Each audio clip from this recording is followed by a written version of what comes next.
Welcome to the Midnight Stories Club. Here, we don't chase sleep, we chase shadows. Each night, a tale is shared. Each tale darker than the last. Sit back. Light fades. The stories begin.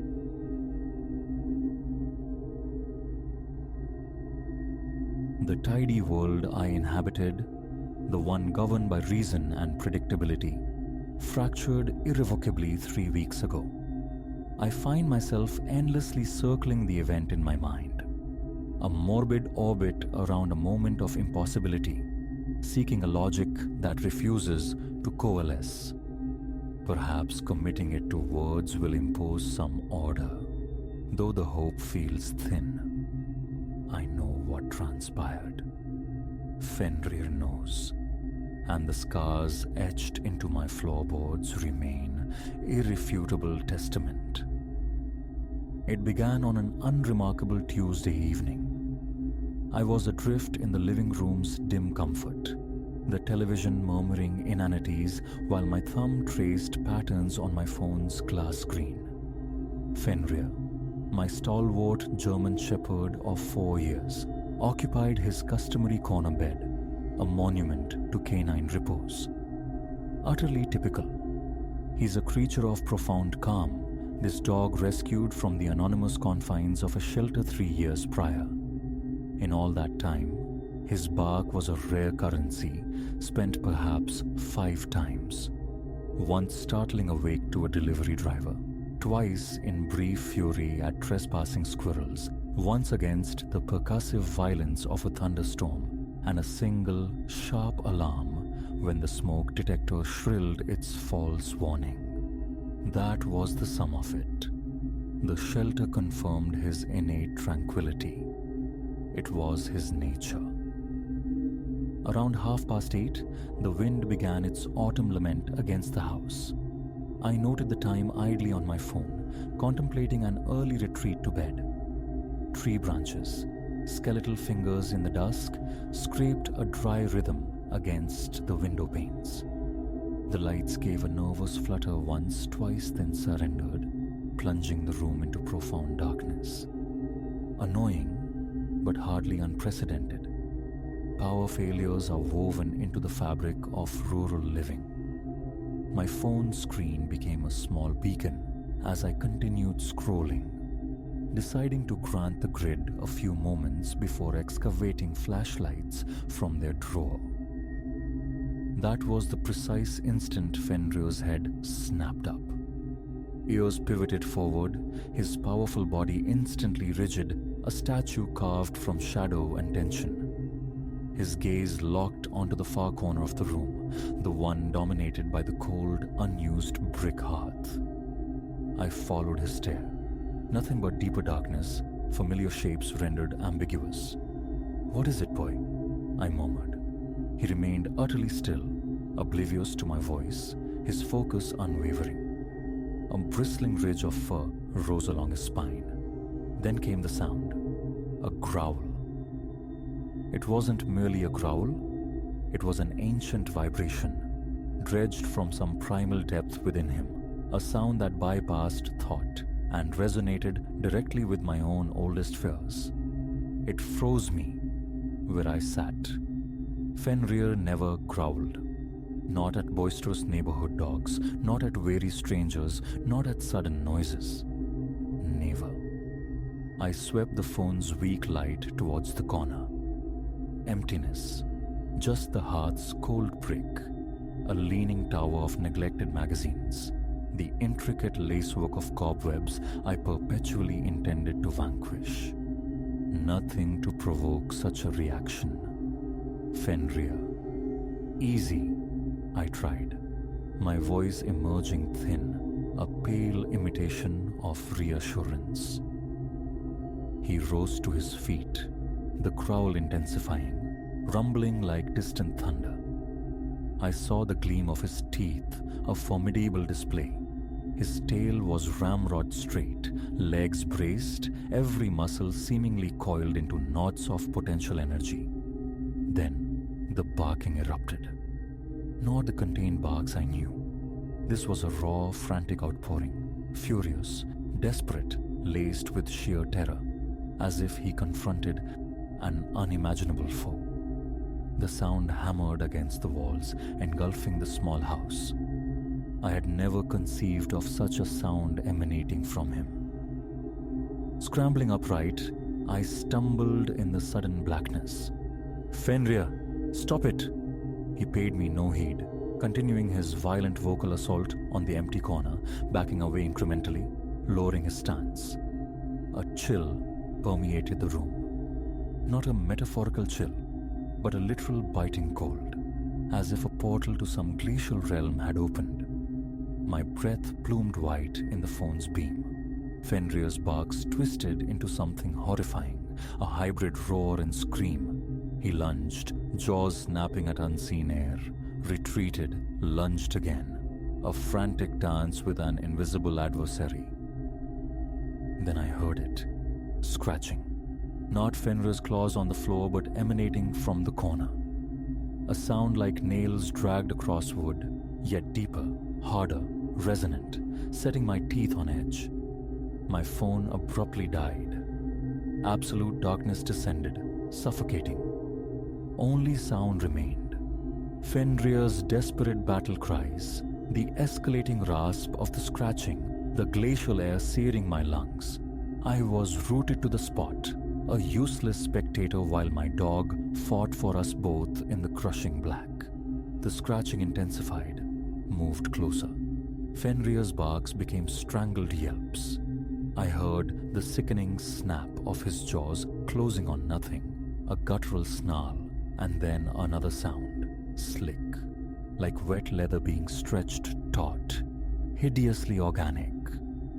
Action screamed in my mind, grab Fenrir, run, fight. But paralysis held me fast, listening to the unseen conflict rage. As suddenly as it vanished, the power surged back. No flicker, no warning. One moment, impenetrable dark. The next, the room flooded with the harsh glare of overhead lights.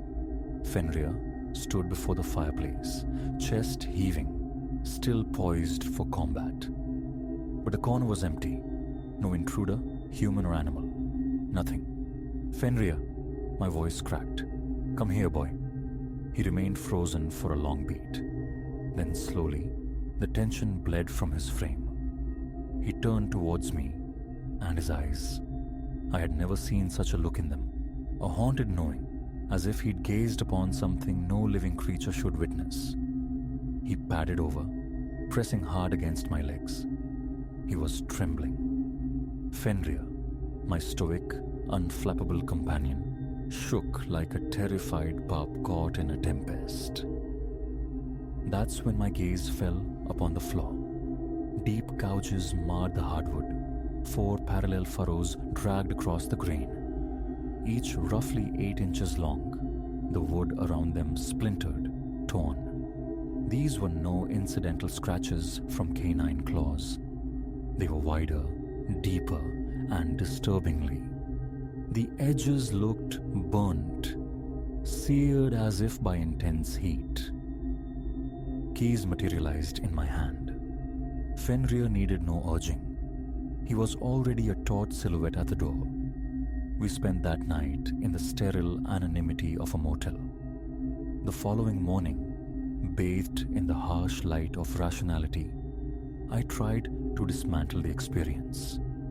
Fatigue, tricks of the light during the blackout. The scratches, surely old, merely unnoticed until now. Perhaps Fenrir had sensed a mouse in the walls, a raccoon exploring the chimney. Explanations, however flimsy, felt necessary. Returning to the house, I conducted a meticulous daylight search. Every window intact, every lock secure.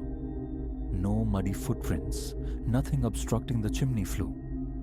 The sole physical evidence of the night's terror remained those 4 scorched lacerations in my floor. I photographed them, measured their dimensions, compared them to Fenrir's paw prints. The marks dwarfed his paws, sunk far deeper than any dog could inflict. Research into local fauna yielded nothing. No bear, cougar, nor any other creature possessed claws matching that configuration or the implied heat. Security cameras were installed, motion sensors deployed, a formidable new deadbolt fitted. I even performed a sage smudging ritual, feeling foolish, clinging to any perceived defense against the unknown I'd previously dismissed. For 2 weeks, an uneasy peace settled. Fenrir steadfastly avoided the fireplace corner, but otherwise, normalcy attempted a return. The cameras recorded only dust motes dancing in sunbeams. The sensors remained silent.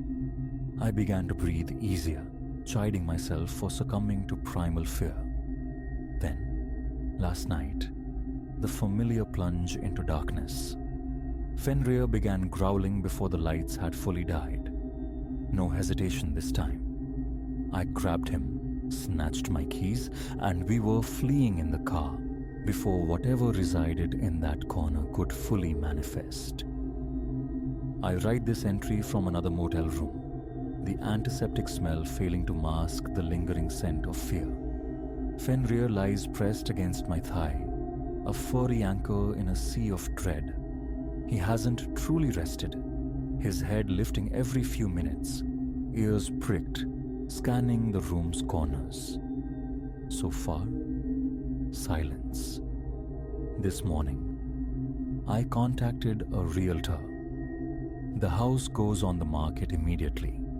Financial loss is irrelevant. Let some other unsuspecting soul contend with the presence by the hearth. But the thought that chills me most, the one that loops relentlessly, is this. Had Fenrir not been there, would I have remained oblivious, sitting on my couch, scrolling through my phone while it watched from the shadows? How many times before had it observed me, unseen, unheard? Now, even in this sterile motel room, the question persists, did it follow? Fenrir just raised his head again. His gaze is fixed on the corner where the wall meets the ceiling. Ears forward. I must cease writing. Another motel awaits, preferably one boasting backup generators.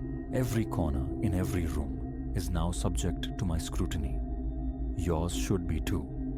And if your dog exhibits even the slightest inexplicable behavior, dismiss your rational mind. Do not hesitate. Flee. They perceive realms beyond our senses. I understand that now, a knowledge I desperately wish I could unlearn. The sun dips below the horizon.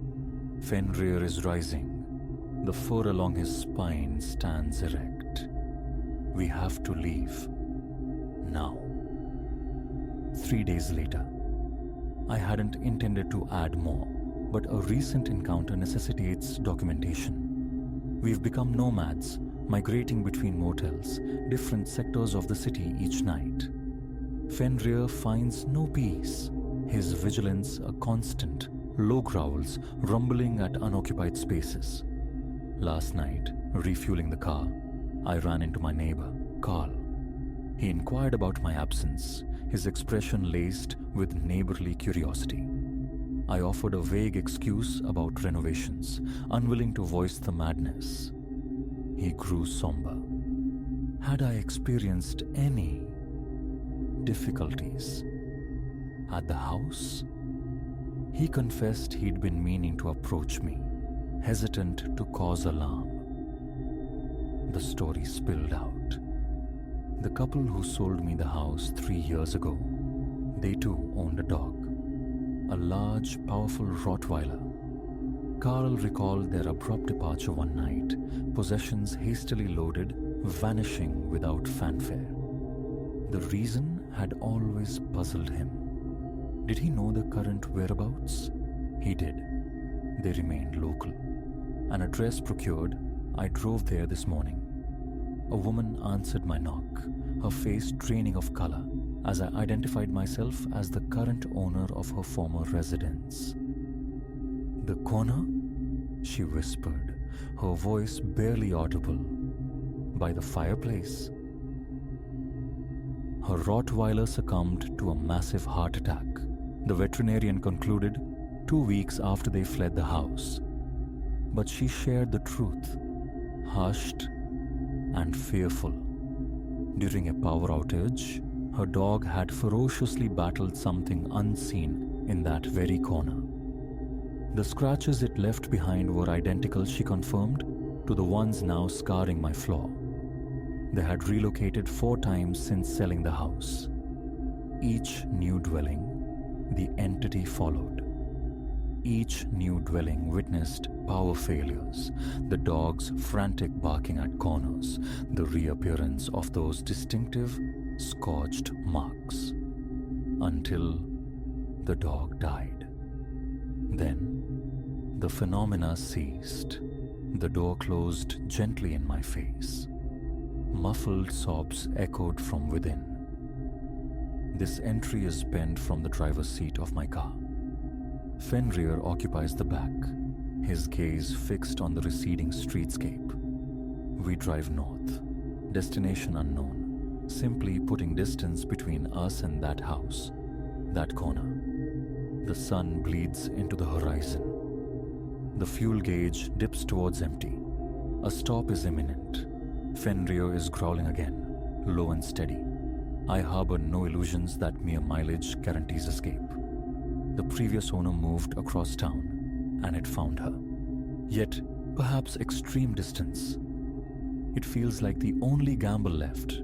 If you encounter this narrative and you share your life with a dog, heed this. When the lights fail, do not rationalize. Do not wait. Run. The street lights ahead are flickering erratically. We must keep moving. 1 week later, this shall be the final update. We reached Canada, found refuge in a remote cabin, nestled deep within timbered wilds, miles from the nearest electrical grid. Solar panels provide power, backed by batteries. Significantly, the main living space is circular. No corners to harbor unseen watchers. 3 days ago, Fenrir ceased his growling. He sleeps now, truly sleeps, not the tense, half-aware doze that had become his norm. Perhaps distance was the key. Perhaps the entity could not, or would not, follow this far. Or perhaps it merely paces itself, savoring the pursuit. Regardless, we are prepared. Supplies are stocked, generators stand ready, defenses acquired, though their efficacy against such a foe feels dubious. Most crucially, I have Fenrir. His calm is my barometer, my assurance of temporary safety. Dusk settles. The solar-powered lights gleam, steady and bright. Fenrir sleeps on. For this moment, that is sufficient.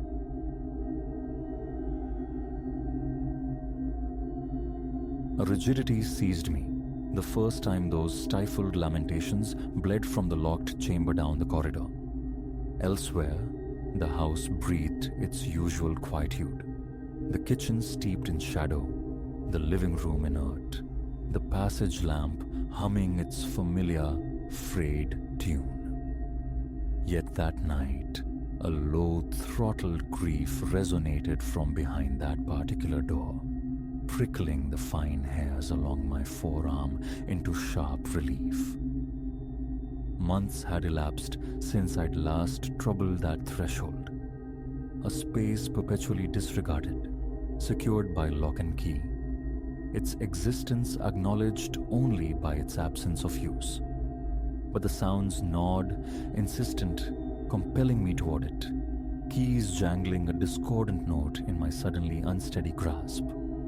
That was the night the solitary wooden seat manifested in the room's barren center, an object I possessed no memory, no possibility of ever introducing into that void. Now, the mere act of passing that door summons an icy dread beneath my skin. a phantom touch. Occasionally, the seat seems to pivot on unseen casters, its vacant stare fixed squarely upon the entrance, as though anticipating my arrival. Permit me a structured recounting, if only to lend shape to this tremor in my hands, this persistent unease.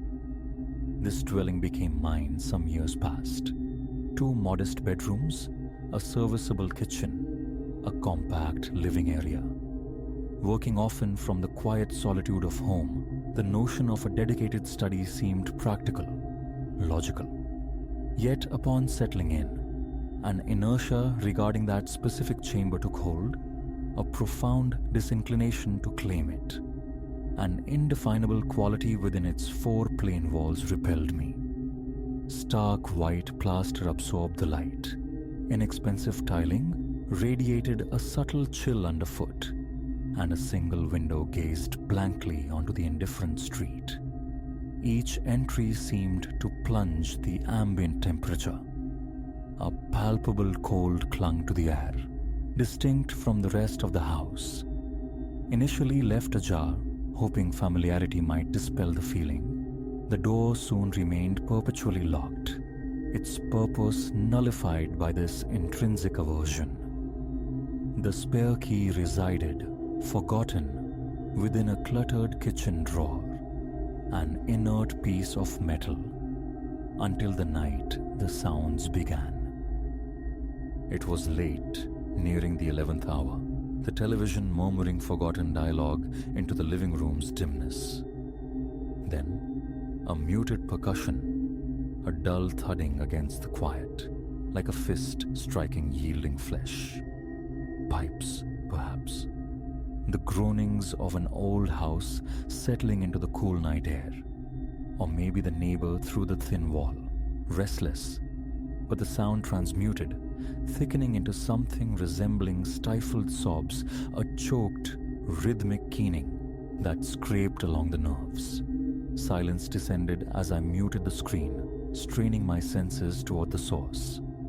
Unmistakably, it emanated from the corridor, from that door. My pulse quickened, a frantic tremor against my ribs. Plumbing, I insisted inwardly, latching onto the mundane, some eccentric hydraulic complaint. Yet the sound persisted, issuing in ragged bursts like utterances forced through layers of heavy cloth. Rising, I navigated the shadowed passage, each footfall unnaturally loud in the pregnant silence. The door to the spare chamber remained shut, impassive wood grain holding its secrets. As I neared, the lament intensified fractionally, seeming to press against the barrier between us. A cold wave crested within my chest, stealing my breath. My hand closed over the brass knob. Locked. A flicker of foolishness. Of course, it was locked. I always kept it so. Standing there, wrestling with the urge to dismiss it all as auditory phantasm, an overactive imagination fueled by solitude, I abruptly turned. I hastened to the kitchen, rummaged frantically through the drawer's chaos until my fingers closed around the cool metal of the key. Returning to the door, drawing a shallow, inadequate breath, I inserted the key into the lock. It turned, with unnerving, frictionless smoothness. The muffled strains continued behind the wood, faint yet tenacious, a thread of misery woven into the silence. The door swung inward on absolute darkness, a void where simple emptiness should reside. Instantly, the moaning ceased. Silence crashed down, absolute and heavy, tightening a band around my ribs. My fingers fumbled along the wall, searching blindly, finding the switch. A click, a hesitant flicker as the filament caught, and the overhead bulb cast a stark, sterile illumination. The room was vacant, stripped bare to its essential geometry, save for one stark anomaly. A simple wooden seat positioned precisely in the center. 4 legs, a flat back, utterly mundane in form, yet utterly impossible in its presence. I knew, with unshakable, bone-deep certainty, no such furniture belonged in this room. I owned no such piece designated for this space. Yet, there it stood, an inexplicable sentinel in the sterile light. Rooted to the threshold, I stared, breath catching in my throat, anticipating what? A creak, a whisper, movement. My heart hammered a frantic rhythm against my sternum. The silence was profound, weighted, cautiously, as if intruding upon sacred or violated ground. I stepped within. The tiles bit at my stockinged feet with unexpected, penetrating cold. I circled the chair, scrutinizing its surfaces for any clue, any imperfection that might betray its origin or purpose. Ordinary. Scratches marred the worn seat, the edges smoothed by time or unseen use, yet nothing distinguished it. My fingertips brushed the wooden back. Smooth. Yes, but unnaturally. Intensely cold to the touch, a chill that seemed to emanate from its very core. A glance confirmed the window remained latched securely from within. The room itself, secured from the corridor by the lock I had just turned. Unauthorized entry was impossible. Logic fractured, crumbling against the undeniable solid presence of the chair. A vortex of confusion and primal fear churned within me, knotting my stomach into a tight fist. Retreating slowly, my gaze fixed on the enigmatic seat as if fearing it might lunge, I reached back, extinguished the light, plunging the impossible back into darkness, and pulled the door shut. The decisive click of the lock echoed unknowingly in the narrow hall. My hands trembled as I turned the key, securing the mystery once more. Sleep offered little sanctuary that night, my mind haunted by the persistent image of the solitary chair marooned in the sterile room and the profound silence that had swallowed the sounds. Dawn brought feeble attempts at rationalization, whispered reassurances to the anxious reflection in the bathroom mirror. Perhaps a lapse in memory, a forgotten acquisition during the chaos of moving in, some moment of logistical whim now erased. The thought felt flimsy, absurd, a paper shield against a looming dread. Yet, the alternative. For several days, an uneasy truce held. No further sounds disturbed the nights, but the corridor itself seemed altered, subtly charged. Passing the locked door became an ordeal. Though the afternoon sun typically warmed that passage, bathing it in honeyed light, proximity to the chamber plunged the air into an abrupt, unnatural chill, like breaching the invisible threshold of a crypt. Goose flesh erupted along my arms, an involuntary response urging a swift retreat. One morning, poised to depart for errands, coat halfway on, an insistent compulsion, sharp as a needle prick, drew me back to that door. Keys already in hand, my pulse thrumming a nervous cadence against my fingertips. I hesitated. Did I truly wish to confront whatever lay beyond that panel of wood? Necessity, or perhaps a darker, morbid curiosity, won out. The lock yielded with that same unnerving ease. The light flared, and the chair remained, but altered. It was canted now, subtly rotated on its axis, its aspect directed toward the doorway, not perpendicular to the walls as before, but angled, as if observing the threshold, observing me. I slammed the door shut, the sound sharp and violent in the quiet house, and fled, locking the main front door behind me with unsteady hands. My mind scrambled for explanations, flimsy constructs against the chilling certainty of what I'd witnessed. It felt occupied, that posture, the stark, silent posture of waiting. Errands became a blur, the image of the angled chair superimposed on the mundane world outside like a photographic afterimage. A persistent tightness constricted the muscles in my neck whenever the memory surfaced. Returning later, emboldened by the unambiguous, clarifying light of mid-afternoon, 3 o'clock, sunshine striping the living room floor, I compelled myself to look once more. Unlock. Light on. The chair stood sentinel, still angled towards the entrance, unmoved since morning. The room offered no other secrets. Windows secured. Corners holding only dust motes dancing undisturbed in the sterile light. No footprints marred the cheap tile. Yet, the sensation of being scrutinized intensified, prickling the skin at the nape of my neck, churning my insides with a nauseous dread. I retreated, locking the door again, the click echoing my own profound unease. A strategy of avoidance took root, instinctive and fearful. I began skirting that section of the corridor, mapping new routes through my own home, my gaze flicking involuntarily toward the door, half expecting it to swing open of its own accord. Nightfall brought heightened vigilance. Double-checking locks on windows and doors became a meticulous, obsessive ritual. Faint creaks and groans, the normal utterances of an aging structure previously ignored, now snagged my attention, dismissed with forced, unconvincing conviction as the house's nocturnal sighs. Yet, sleep was often interrupted by phantom sounds that propelled me from bed to patrol the darkened rooms, assuring myself of a security I no longer truly felt.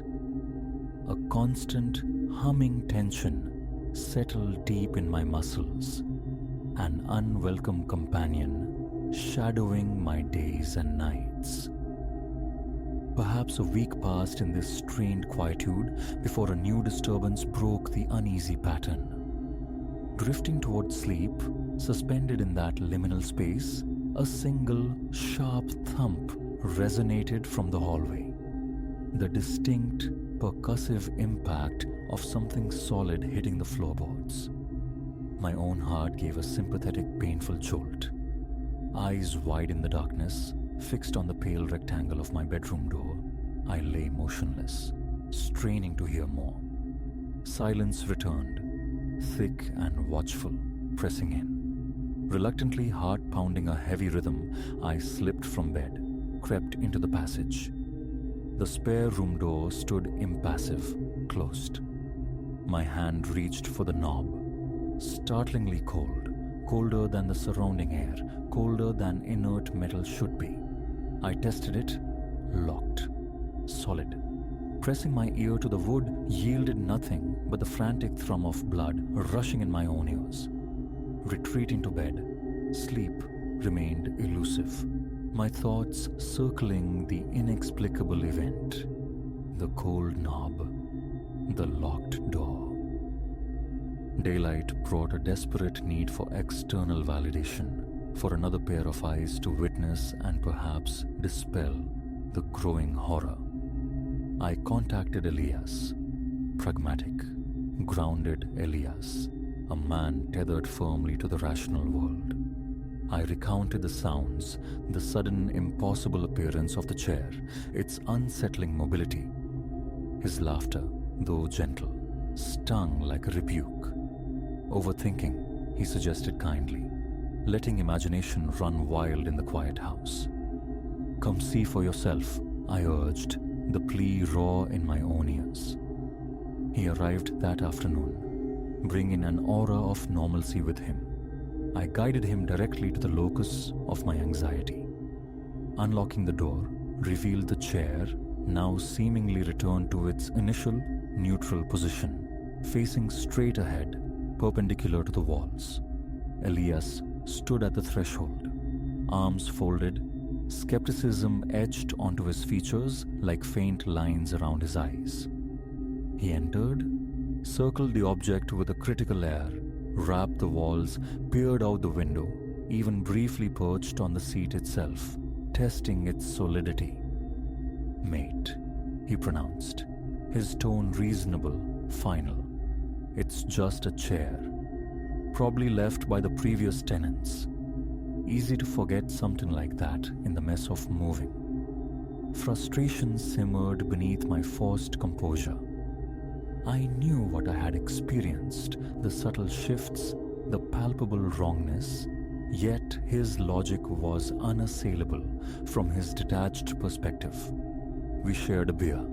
Conversation deliberately steered away from the unsettling room by unspoken agreement.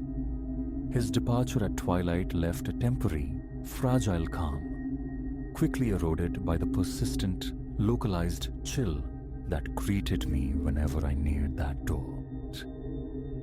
Days later, fueled by a potent cocktail of irritation and the sheer exhaustion born of constant low-level fear, I confronted the door once more.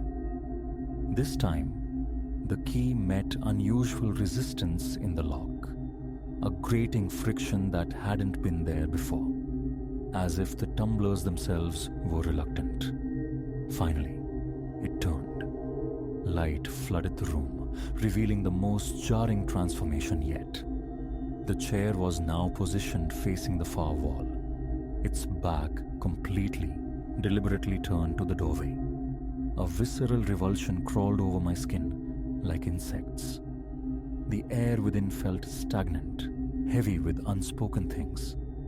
A tingling awareness prickled the back of my neck, a primal warning. Stepping inside, I reached for the chair, intending to reposition it, my palms slick with nervous sweat. The instant my fingers made contact, an intense, biting cold radiated from the wood like touching dry ice. I recoiled instinctively before forcing myself to grasp it again, the unnatural chill penetrating deep, seeping into my bones. I dragged it, the legs scraping harshly, protestingly across the tiles, closer to the window, an arbitrary act of defiance against the unseen. Locking the door behind me, I paced the living room, heart pounding a frantic tattoo against my ribs, a volatile mix of bewildered anger and profound dread warring within me. Was I being preyed upon? Some elaborate, cruel prank designed to unhinge me? The thought spurred me into frantic action. A meticulous inspection followed, every window latch checked and double-checked, every door bolt slid home, the seldom used back entrance examined for any sign of tampering. All secure, locked tight. I even ventured into the dusty, web-draped expanse of the attic. Flashlight beam cutting through the gloom. Nothing but insulation, forgotten boxes, and the silence of disuse. No signs of intrusion. No hidden interloper playing games. The house remained stubbornly, maddeningly ordinary, save for the malignant presence localized within that single locked chamber. That evening, resolved to catch whatever force was at play, to confront the source of the phenomena, I undertook a vigil. Settling onto the corridor floor directly outside the spare room door, lights extinguished. I listened, every sense straining in the profound darkness. Minutes bled into an hour, stretching into an eternity. My muscles cramped, my back protested against the hard floor, but I remained, eyes fixed on the door's barely discernible shadowed rectangle. The only sound was the refrigerator's low mechanical thrum from the distant kitchen, a mundane anchor in the encroaching strangeness. Defeat settling in, a weary resignation, I began to rise, joints protesting. In that precise moment of shifting weight, a faint, dry scrape whispered from the other side, the unmistakable sound of wood dragging lightly across tile. I froze, hand braced against the wall for balance, breath held captive in my lungs. The urge to wrench open the door, to finally see Ward, with a potent, paralyzing fear that rooted me to the spot. Fear won. I retreated to my bedroom, locking myself in, the frantic beat of my own heart loud in the ensuing, watchful silence. The following week became an exercise in deliberate, fearful avoidance. I refused the door passage entirely, altering my daily patterns to circumvent it. Yet each time necessity forced me near, to reach my bedroom, the bathroom, the wave of unnatural cold washed over me, raising gooseflesh despite the ambient warmth of the house. Concentration frayed at the edges. Conversations with friends felt hollow, strained, my thoughts perpetually tethered to the locked room and its silent occupant. Sleep offered no true escape, plagued by recurring, vivid nightmares. I would find myself seated upon that very chair within the oppressive darkness of the chamber, staring intently, inexplicably, at my own bedroom door across the hall, waking abruptly in a cold sweat, heart pounding, the clock invariably displaying the dead, suffocating hour near 3:05 a.m. Enough. The word echoed in the hollow space fear had carved inside me. One sunlit morning, a brittle resolve hardening within me, I decided the chair, the source, the symbol of this intrusion had to come out. Marching down the corridor, a tight band constricting my chest, I confronted the door. Unlock. Light. It faced me again. The chair, but it seemed closer, palpably closer, as if it had shuffled forward incrementally in the darkness, narrowing the space between itself and the threshold, and silent advance. I stood immobilized for a long moment, knuckles white on the cold brass doorknob, a stinging pressure building behind my eyes, frustration warring with terror. Forcing leaden limbs into motion, I approached, seized the top rail of the chair back, and pulled. The harsh scrape of wood on tile echoed unnaturally loud in the stark emptiness. Heart pounding like a drum against my ribs, I wrestled the chair out, dragging it into the corridor, finally leaning its cold weight against the wall there, an alien object in the familiar passage. A long, shuddering breath escaped me, tasting of dust and relief. I glanced back into the room, utterly bare, blessedly empty. Leaving the door deliberately ajar, a small act of defiance against the oppressive atmosphere, I turned toward the relative safety of the living room. I had taken perhaps a dozen steps, the tension just beginning to ease from my shoulders when the familiar, invasive cold swept over me again, this time striking my back like an icy hand, sharp and sudden. I whirled round. With a definitive, violent crack that split the quiet air, the door to the spare room slammed shut.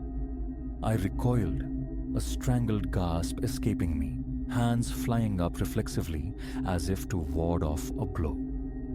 The chair remained outside, leaning innocently against the wall in the corridor. The door, however, was unequivocally, forcefully closed. Tentatively, slowly, I approached it, hand outstretched, but the will to touch the knob, to turn it, evaporated before contact was made. My mouth was desert dry, my legs trembling beneath me, suddenly unreliable. And so it remains. The chair occupies the corridor, a displaced sentinel leaning against the plaster, a constant reminder. I have made no further attempt to breach that threshold. The zone of palpable cold persists, an invisible barrier I cross with hurried steps and averted eyes. Occasionally, late at night, when the house settles into its deepest silence, a hushed murmur, like indistinct whispering or muffled grief, seems to drift from behind the wood. But I clamp down hard on the urge to investigate, to listen too closely. A perpetual tightness resides in my chest, a knot of fear tied inextricably to the memory of that first night, the impossible chair materializing in the suffocating darkness of a locked room. Logic dictates flight, abandoning this place to its secrets. Yet, a strange inertia, a chilling sense of being bound to this spot, holds me captive. This structure, flawed and violated as it feels, was meant to be sanctuary, my home. What lies behind that door now, I cannot say. Perhaps nothing more than empty space. Perhaps something else. The room felt wrong from the outset, an inherent flaw in the very fabric of the house. The chill is undeniable. The sounds were real. The chair's shifting perspective, its silent mocking dance across the tiles, was real.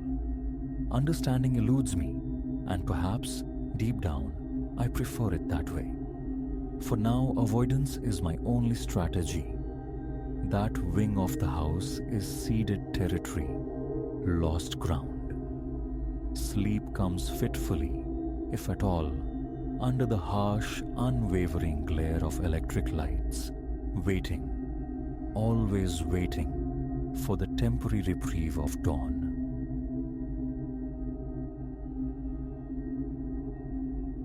The first time the sound infiltrated my sleep, a dry, skittering rasp from the attic above, I dismissed it. Old timbers sighing, the house exhaling into the night. But by the third recurrence, its insistent rhythm clawing not just at the floorboards but at the edges of my sanity, I understood. This was no mere settling of ancient wood. What awaited me in that shadowed, dust-choked void would unravel my world, fraying the very fabric of what I deemed real, exposing the terrifyingly porous membrane between our existence and the vast, unseen elsewhere.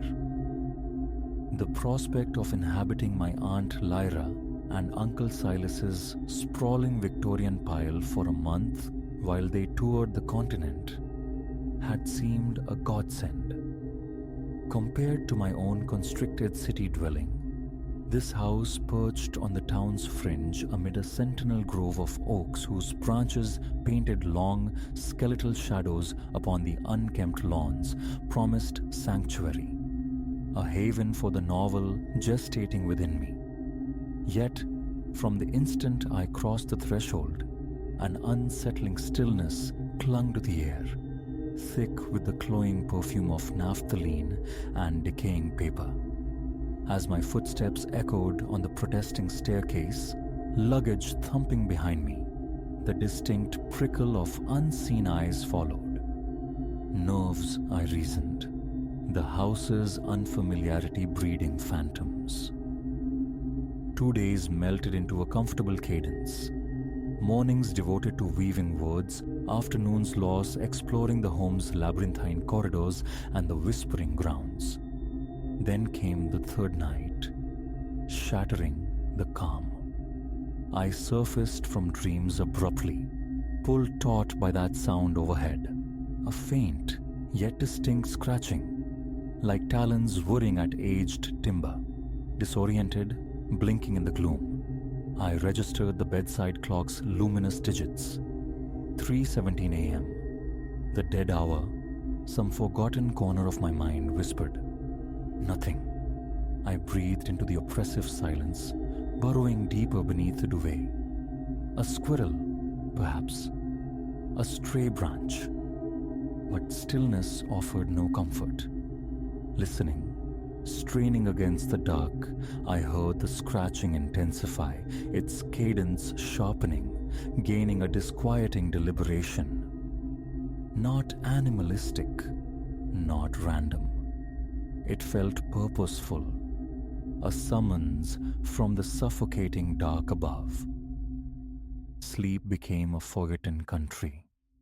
I wrestled with the sheets, my imagination a fertile ground for horrors blooming in the silence. Dawn arrived not as a relief, but as a grey, jittery reprieve.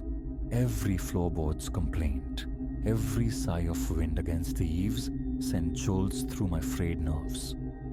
I plunged into research that day, desperate for a mundane anchor, a historical footnote to explain the nocturnal disturbance.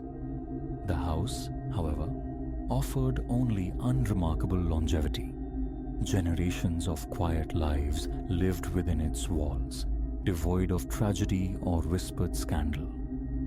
An ordinary vessel for extraordinary unease. As twilight bled across the sky, dread coiled heavy and cold in my gut. Television flickered, a futile shield against the encroaching dark. The scratching recommenced, earlier this time, relentless, undeniable. A presence waiting patiently overhead. There was no avoiding it. Investigation was imperative. The attic's maw yawned from the upstairs hallway ceiling, a trapdoor promising dusty revelations. With hands that betrayed my forced calm, I coaxed down the folding ladder, its groan echoing the house's ancient voice. My flashlight beam sliced into the Stygian gloom, illuminating a chaotic landscape of shrouded furniture and sarcophagi of forgotten belongings. Gossamer veils of cobweb draped the rafters like funeral shrouds. The air hung thick, a potent brew of stagnant time and neglect. A breath held tight, then released.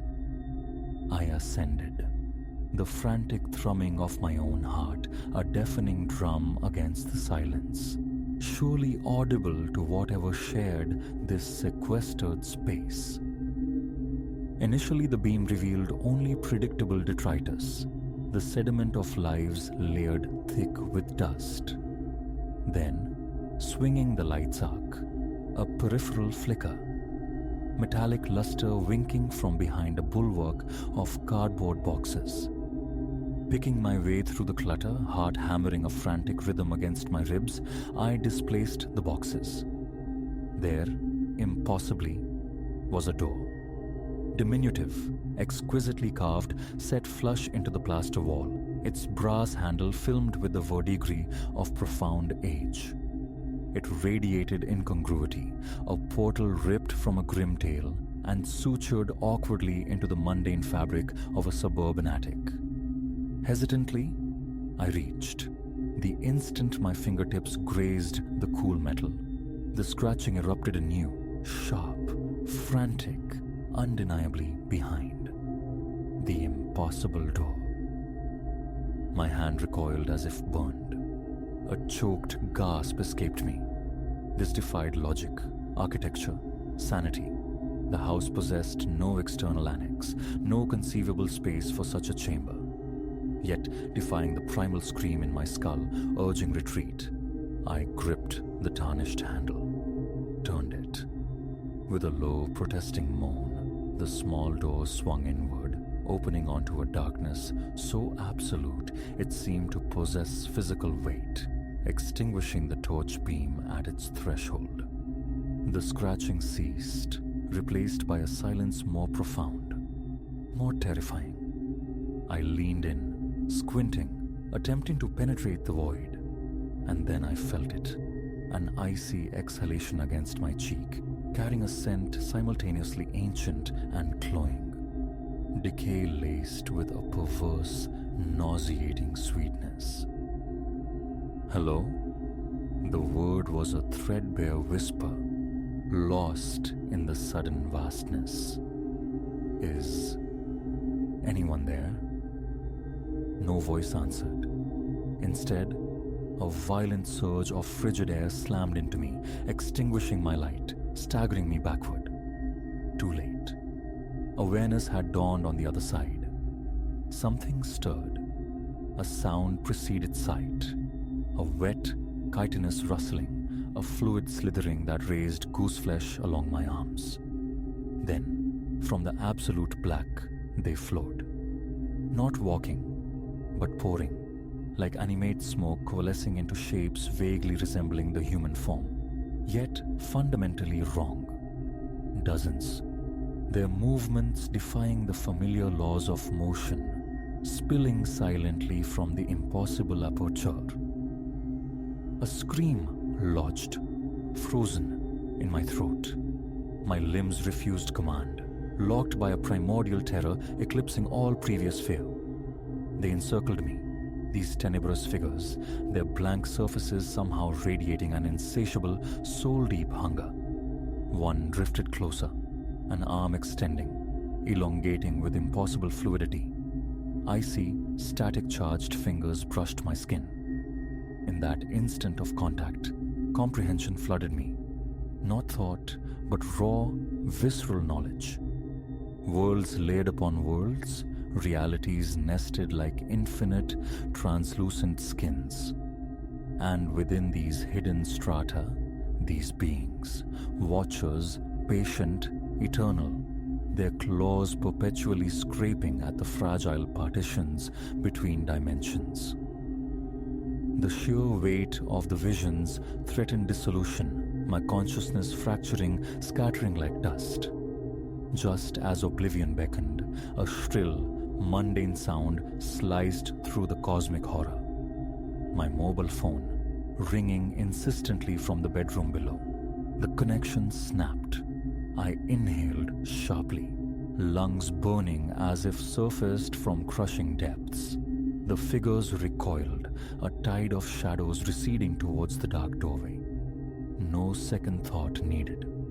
I scrambled, half falling down the ladder, slamming the trapdoor shut, sealing the abyss. Stumbling into my room, I snatched the phone, Aunt Lyra's name glowing on the screen. Hands trembling violently, I answered. "Elara, darling, are you quite well?"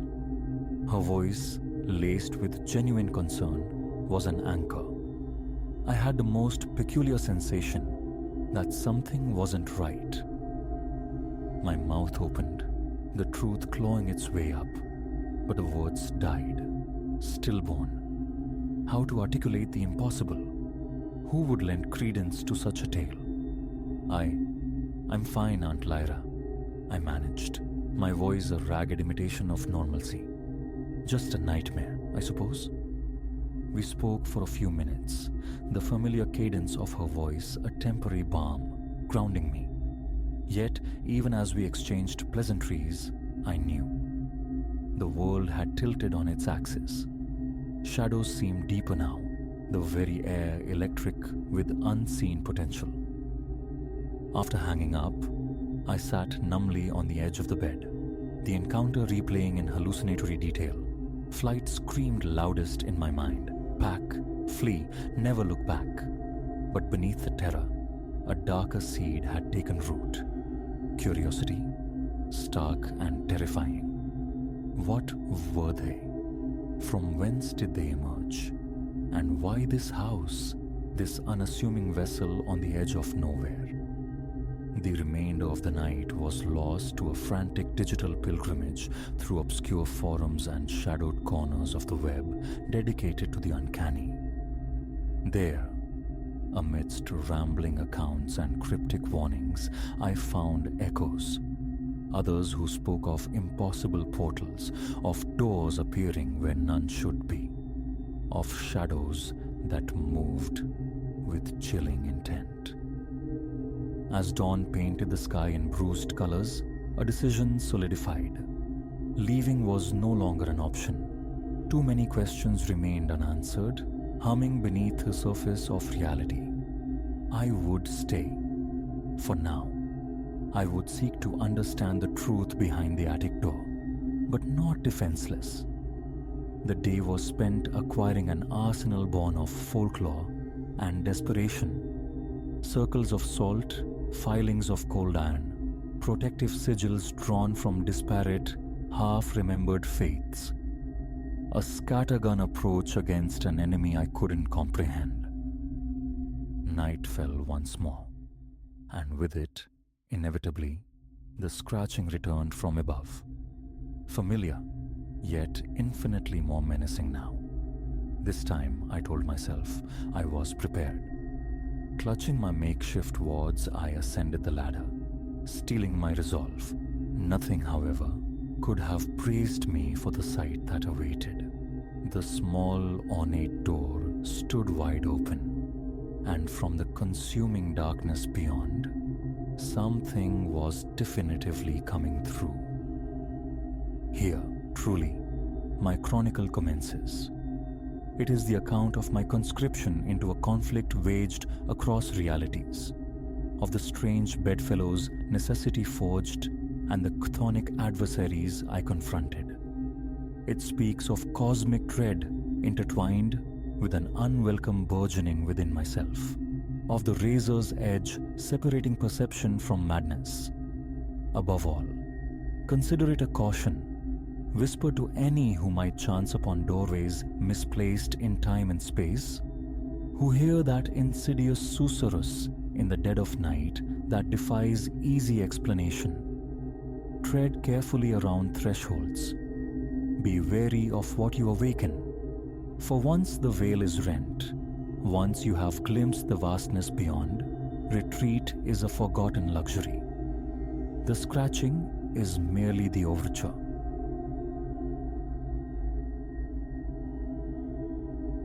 Even now, the memory lodges itself behind my ribs, the frantic cadence of my own heart drumming against the silence in that sprawling ancestral house. Night would find me stretched taut beneath the sheets, gaze lost in the shadowed geography of the ceiling, ears tuned to the structure's groaning dialect. My parents, adrift in their own slumber down the hall, left the corridors stretching into dim infinity. Generations of my bloodline had walked these floors, yet that lineage offered no solace, did nothing to quell the disquietude that permeated the very plaster. Each night unfolded some fresh anomaly, some riddle posed by the darkness, a sibilant murmur snaking from within the walls 1 hour. The next, a single resonant concussion from the depths of the cellar. My chest would constrict, jaw locking against the involuntary tremor. Reason whispered of wind, of antiquated plumbing, but a deeper intuition, cold and certain, dismissed these mundane explanations. My childhood unfolded within those walls, perched on the town's quiet fringe. It was a behemoth of wood and memory, 2 stories tall beneath a peaked attic lost in shadow. The front door, a slab of time-darkened timber, protested with a resonant groan at every passage. Tall, narrow windows, framed in the old style, were sieves for the night air. I felt the chill slithering like something alive across the floorboards. My father waged a loosened war against the drafts, caulking and sealing, but an ethereal current always persisted, a faint, cool breath animating the hallways. Near the entrance yawned the living room, dominated by a long, weary sofa and a coffee table bearing the scars of time on its chipped edges. The wallpaper, jaundiced near the cornices, seemed to exude a faint, papery sigh. A solitary overhead bulb bled weak light, deepening the shadows that pooled in every corner.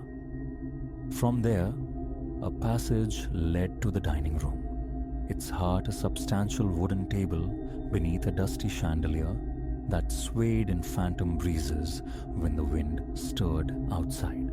Beyond lay the kitchen, unexpectedly vast, a repository of bygone culinary wars waged with old utensils, pans heavy with history.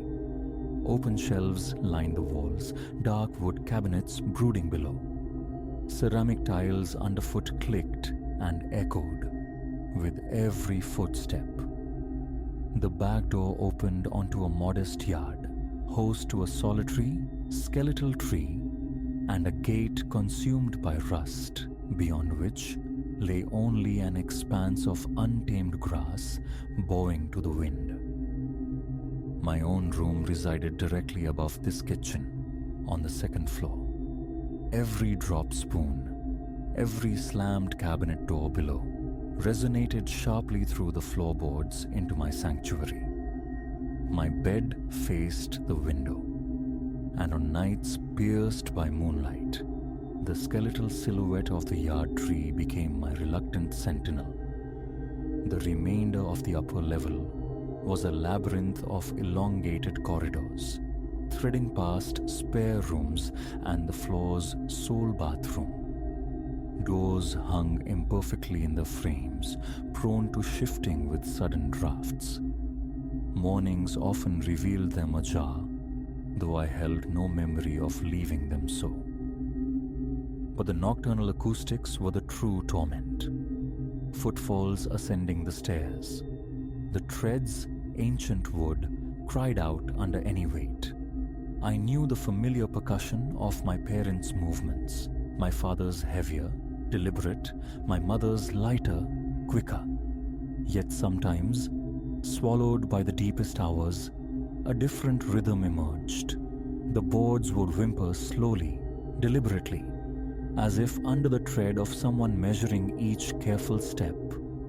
Breath held captive in my lungs, I would listen, waiting for the ascent to conclude. Often, it never did. The sound would begin at the base, climb halfway, pause with agonizing suspense, then resume its measured creep. No door ever opened thereafter. No cough, no human sign. Just the steps, step, step, step. Then absolute stillness. And the whispers. They were a different haunting altogether. Seated in the living room, perhaps lost in a book or the flickering television screen, a subtle susurrus would brush against the edge of hearing.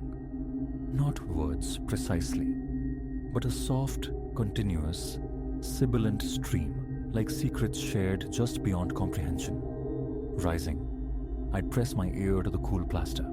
The sound remained elusive, refusing clarity, yet persistent. It felt intimately close, nested just on the other side of the wall. Occasionally, I'd rap my knuckles against the surface, seeking the mundane rattle of pipes, but the act only amplified my unease. The instant my flesh met the wall, a peculiar tingling would race across my scalp. The cellar, accessed via concrete steps behind the kitchen, lurked behind a door near the refrigerator, secured by a flimsy lock that offered little true barrier. One night, deep into the quiet hours, perhaps 2, perhaps 3 in the morning, a profound thump reverberated from below. I was at the kitchen sink, fetching water, when the sound slammed through the silence, seeming to vibrate the very tiles beneath my feet. My muscles ceased. My hand clenched, frozen around the glass. I felt the frantic thrumming in my chest escalate, a trapped bird desperate for escape. Snatching a flashlight from the counter, I crept to the basement door, pressing my ear against the wood. Silence answered first. Then faint but undeniable, a shuffling, dragging sound, as if something cumbersome were being shifted across the concrete floor. An urge, sharp and terrifying, rose in me to throw open the door, to pierce the darkness with the flashlight's beam. But paralysis held me fast. My palms filmed with sweat, gooseflesh prickling my arms. Eventually, the subterranean noise ceased, and I retreated, backing away from the door, as if from a sleeping predator. One of the most viscerally disturbing incidents involved the fox. I'd woken near midnight, drawn downstairs by a craving. Flipping on the kitchen light, my eyes snagged on the silverware drawer, slightly open. Not wide, but enough to reveal its state. Every single fork we owned lay scattered across the tile floor, arranged in a precise, deliberate circle. A jolt, cold and electric, shot through me, my stomach twisting into a knot. I knew, with chilling certainty, that no one else was awake. I just passed my parents' room, the low rumble of my father snoring a familiar anchor in the quiet. Tentatively, I picked up a single fork. It felt ordinary, cold metal, but the sight of them, displayed with such unnatural intention, induced a wave of nausea. I gathered them methodically, returning them to their rightful place, yet unable to banish the image, the inescapable feeling that some unseen hand had performed this bizarre ritual. Attempts to voice these occurrences to my parents were met with gentle dismissal. Old houses settle, they'd murmur. The wind plays tricks, rattling loose hinges. Perhaps, my mother suggested softly. I'd been dreaming, half awake, when I encountered the forks, but I knew the clarity of my senses. I knew the distinct cadence of those phantom steps, the chilling intimacy of the whispers. Most nights became vigils, lying rigid in bed, slick with a nervous sweat, listening, always listening, for the next inexplicable sound, the next tear in the fabric of the normal. The threshold of 18 became my breaking point. Enough. Clothes packed into cardboard boxes, I departed the following day, offering no grand farewell to the house itself, just slipping away. I found a small, cramped apartment in the city with earnings scraped together from weekend jobs. It lacked grandeur, but it radiated safety. Here, no phantom footsteps paced the stairs. The only whispers belonged to the upstairs neighbors engaged in mundane arguments. That felt blessedly normal, manageable. Yet, the old house refused complete exorcism. It infiltrated my dreams. The hallway would stretch before me, an endless, shadowed passage, and the floorboards would begin their familiar lament beneath unseen feet. In these nocturnal dramas, my limbs turned to lead, movement impossible. I'd jolt awake, heart hammering, drenched in cold perspiration, staring at the unfamiliar ceiling of my city apartment, gasping for breath. The echo of whispers seemed to linger just beyond hearing. Minutes would pass before the frantic rhythm in my chest subsided enough for coherent thought. I'd rise, drink water, pace the small space, touching the solid, ordinary walls as if seeking tactile proof of my escape. Months after my departure, I returned for dinner. My parents remained, rooted in the familiar. My mother served a simple meal in the dining room, a tableau unchanged, the same dusty chandelier, the same weary wallpaper breathing its faint, musty scent. Midway through the meal, a sound drifted from the stairwell, the distinct creak of a tread under pressure. My mother's fork paused fractionally. Her gaze flickered towards me, then returned to her plate as if nothing had occurred. My father looked worn, the fight seemingly drained from him. He muttered something about the house's age, the endless cycle of repairs. I offered only a nod. Later, lingering in the living room, every subtle noise snagged my attention. The old sofa sighed beneath me. Wind rattled a window pane.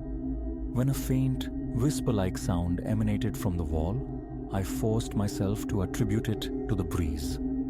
That evening, I left earlier than intended, citing early work obligations. The truth? That familiar tension was coiling tight in my spine once more. Sleep sometimes remained elusive. I'd wake abruptly, convinced I'd heard a thump from my own living room, only to find everything undisturbed upon investigation. Gradually, I recognized the pattern. I was flinching at shadows, jumping at every benign sound. The refrigerator's hum evoked the basement door. The building's plumbing resurrected the memory of whispers. The house, though miles distant, had imprinted itself onto my nervous system, its memory clinging like damp cloth. There were nights I'd sit huddled in bed, knees drawn to my chest, chanting silent reassurances. It can't reach me here. I'm somewhere else entirely. At 20, I drove past the house, a single impulsive detour. Parking across the street, I simply stared. The front yard was surrendering to weeds. The exterior paint looked bleached, exhausted. The windows seemed like vacant eyes, darker than I remembered. Then I noticed it. An upstairs curtain, drawn partially back as if someone or something were peering out. A jolt, sharp and visceral, went through my stomach. I couldn't discern any figure. Couldn't be certain it wasn't just my heightened nerves painting phantoms onto the glass. Sweat bloomed on my palms. My hands clenched the steering wheel, arms rigid. After a few minutes, the oppressive weight of just looking became unbearable, and I drove away. The dreams persisted, sometimes gaining a terrifying intensity. I'd find myself navigating the upstairs corridor, only to hear a door creak open softly behind me. Whirling around, I'd confront only impenetrable darkness. Then wakefulness would slam back, heart pounding, shirt clinging damply. One night, the dream returned me to the kitchen, forcing me to gather the scattered forks one by one. In this iteration, the metal felt disturbingly sticky, and an unseen presence breathed cold against the back of my neck. I woke gasping, fumbling for the light switch, sleep banished for the remainder of the night. I threw myself into work, embracing extra shifts, seeking refuge in late nights with friends, deliberately avoiding the old neighborhood. But stillness remained an enemy.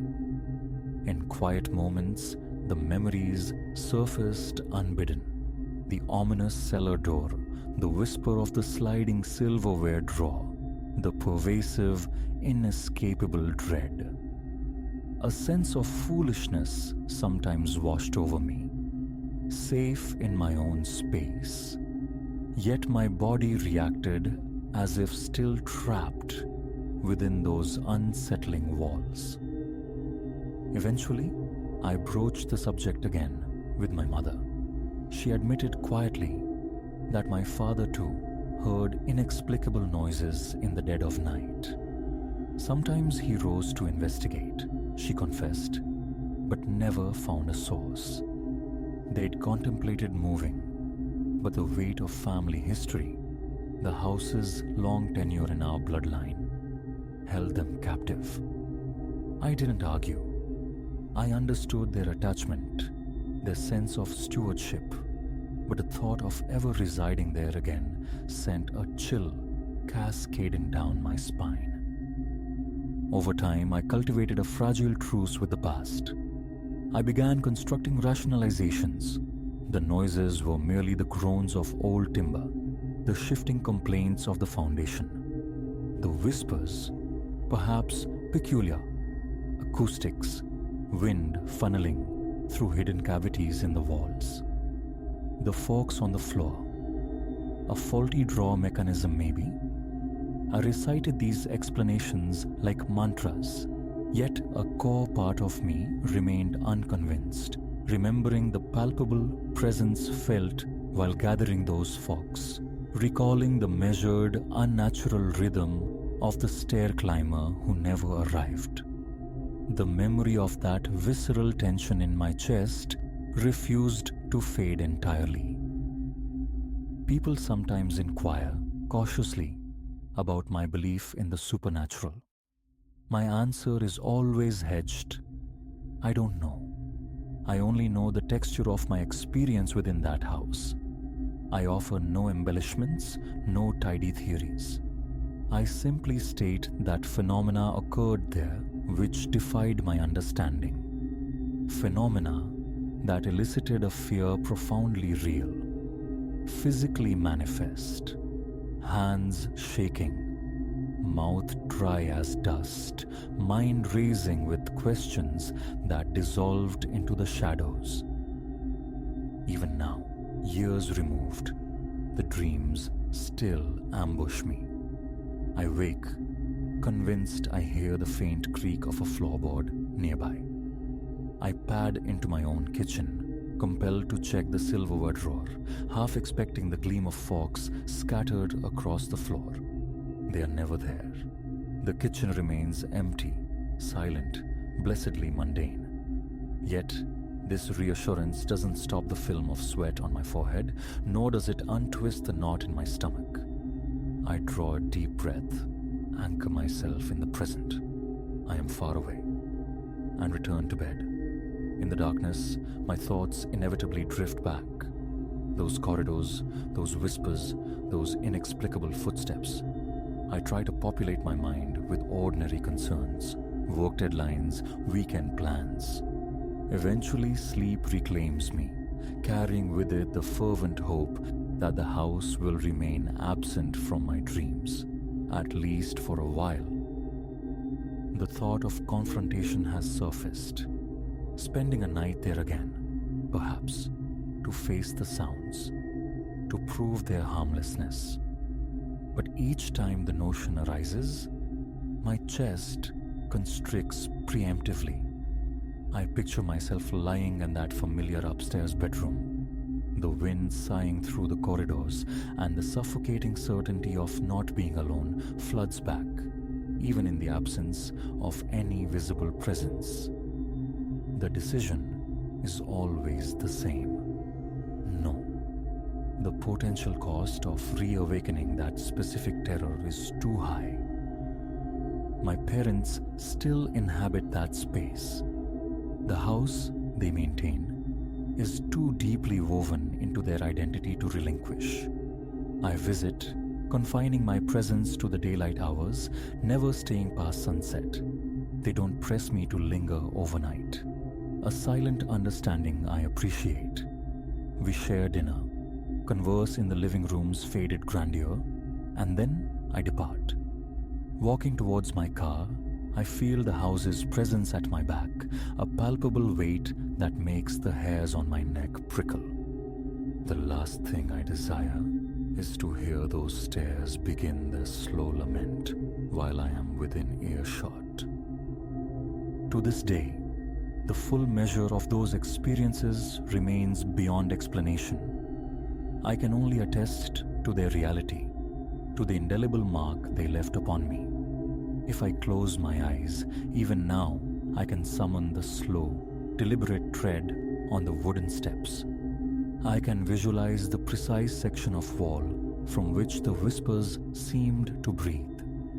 I can recall the damp, musty exhalation of the cellar, feel the cold shock of tile beneath my bare feet in the kitchen, staring down at that perfect circle of forks. What it all signified, I cannot say. I only know that the house and the symphony of its disquiet never truly released its grip. I physically departed at 18, and my visits remain brief, cautious incursions. I respect my parents' choice, their rootedness, but my own journey necessitated escape. It remains a geography of my past, yet one that persistently bleeds into the landscape of my dreams. And each morning, waking in my own quiet room, devoid of strange shadows and inexplicably open drawers, I cling to a profound gratitude for this simple peace. That was all I ever craved. A life where the night meant rest, not a strained listening for the next disturbance in the silence. Still, the memories are tenants in my mind. They always will be.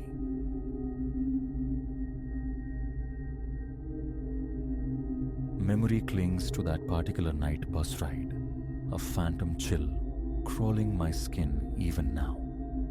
Nothing heralded the strange. Work had bled me dry, leaving only the bone-deep desire for home, for the simple release of kicking off shoes and collapsing into the oblivion of sleep.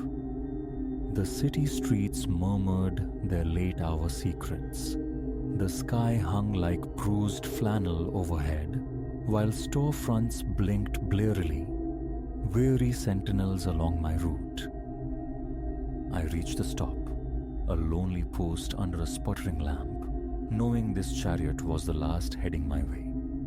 The timetable, a tattered promise, assured its arrival within minutes. Indeed, twin beams sliced the gloom far down the avenue. Relief washed over me, a cool balm against the prospect of a frigid wait for a cab or the hour-long trudge home. My temples throbbed, a dull drumbeat echoing the day's relentless demands. All I craved was a solitary seat, a cocoon of anonymity. The bus arrived with a pneumatic sigh, brakes whispering against the near-silent street. The hiss of the doors opening felt unnaturally loud, carving a space in the quiet. Stepping aboard, the emptiness struck me first. Just the driver, a stoic silhouette up front and further back. One passenger sprawled across a seat, lost to the world or pretending to be. A weak, nicotine yellow glow emanated from the overhead panels, illuminating an interior that smelled faintly of old journeys and damp wool. The driver offered a tired dip of his head. I swiped my pass, my voice thin, confirming its passage to my neighborhood. All the way, he confirmed, his tone gravelly with fatigue. I nodded back, moving past the slumbering form. Silas, perhaps, or someone like him. Youngish, engulfed in a hoodie pulled low, obscuring his features. Arms hugged his chest, a posture suggesting cold or self-containment. Eyes shut tight. I selected a perch 3 rows behind him, diagonally opposite.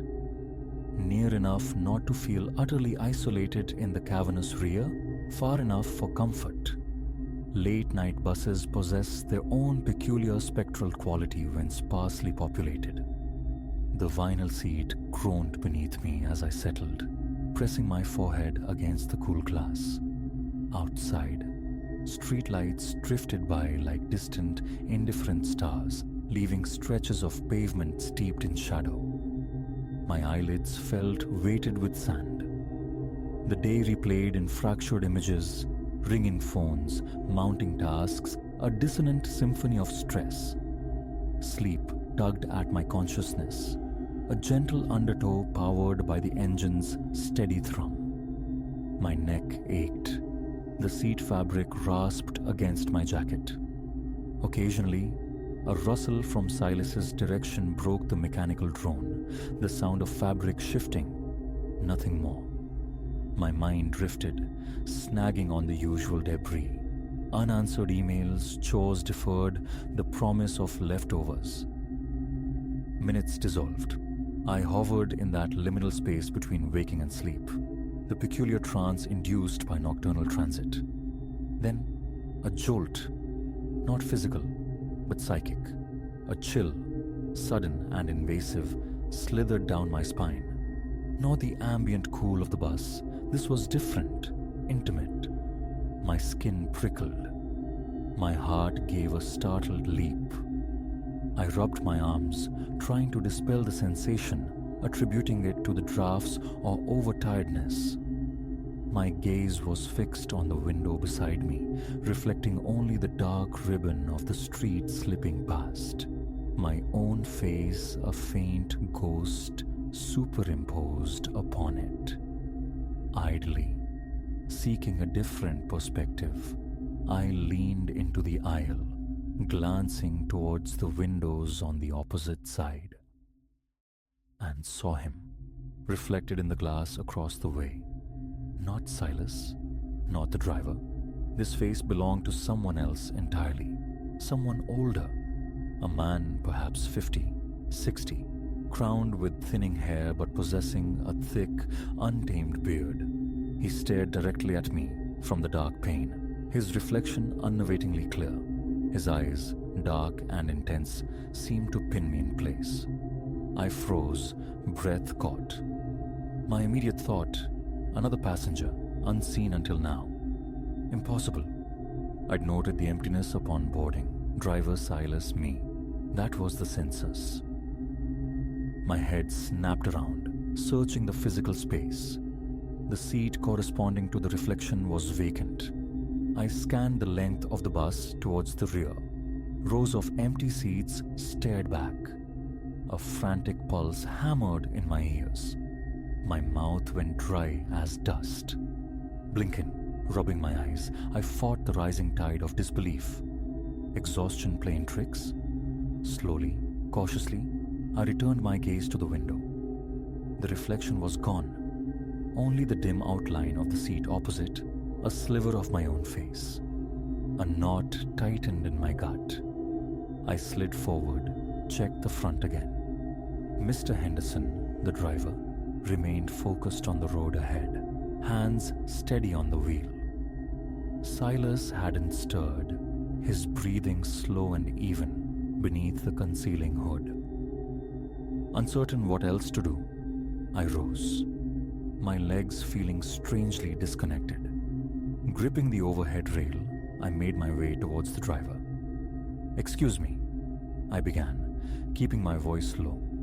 "Did we make any stops I might have missed?" My throat felt constricted.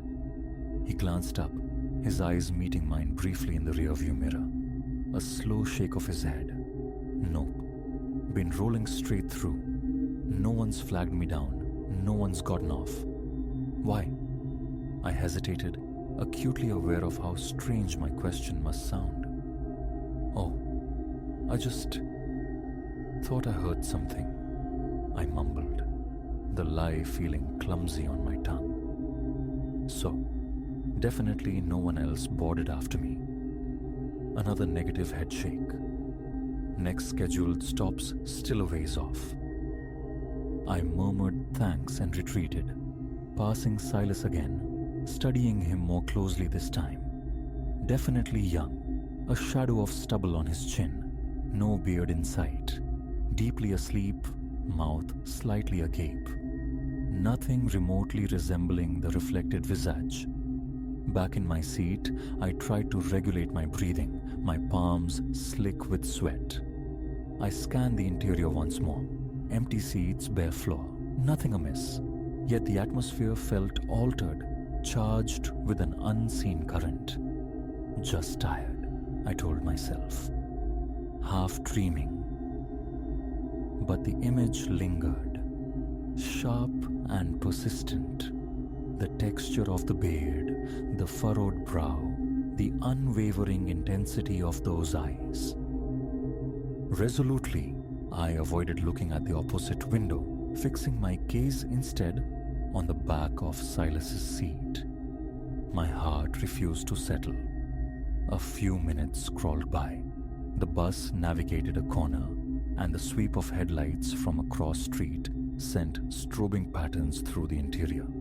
In that fleeting cascade of light and shadow, a flicker of movement registered at the periphery of my vision. Behind me, I spun around. Nothing. Just the receding rows of vacant seats, my chest constricted, breath catching sharply. Shadows playing tricks? Headlights? Logically, yes.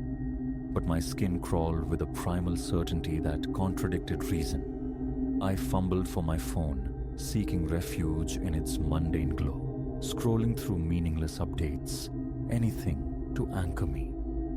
Yet, one ear remained tuned to the bus's quietude, listening for what?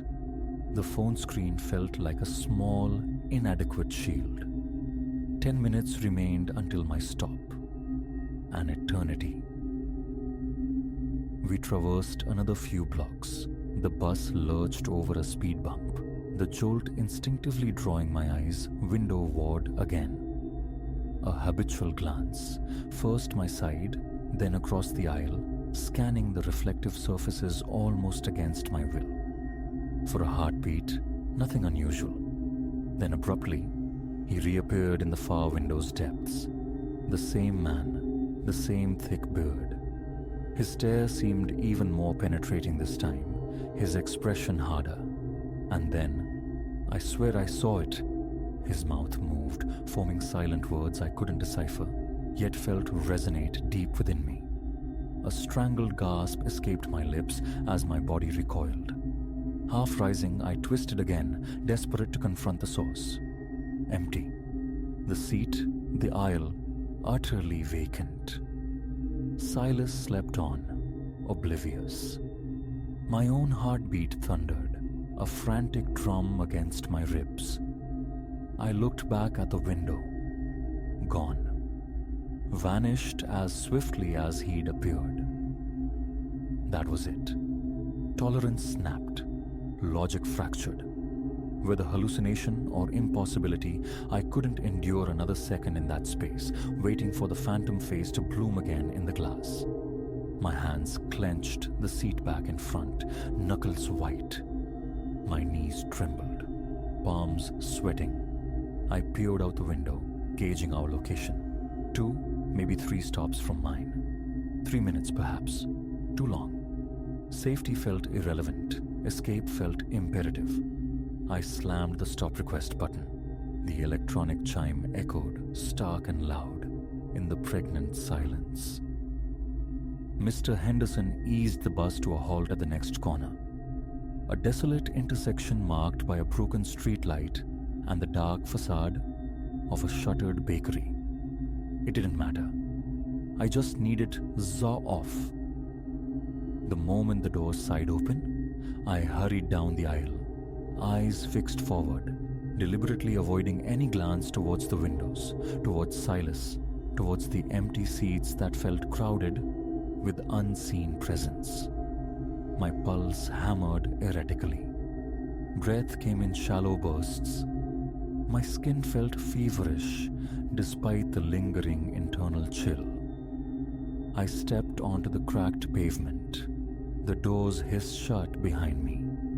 The bus pulled away, its red taillights receding into the gloom, leaving me utterly alone on the darkened street. Only a few lamps cast weak pools of light here. A stray cat vanished around a corner. I drew several deep breaths, attempting to quell the tremor in my limbs. My stomach remained a tight knot. The night air bit at my exposed skin, and I rubbed my hands together briskly. I started walking. My intended stop lay 2 blocks further, but lingering roadside felt unthinkable. Better the shadowed walk, the uncertainty of dimly lit streets. My phone confirmed a 10-minute trek home. Each footstep seemed unnaturally loud on the pavement.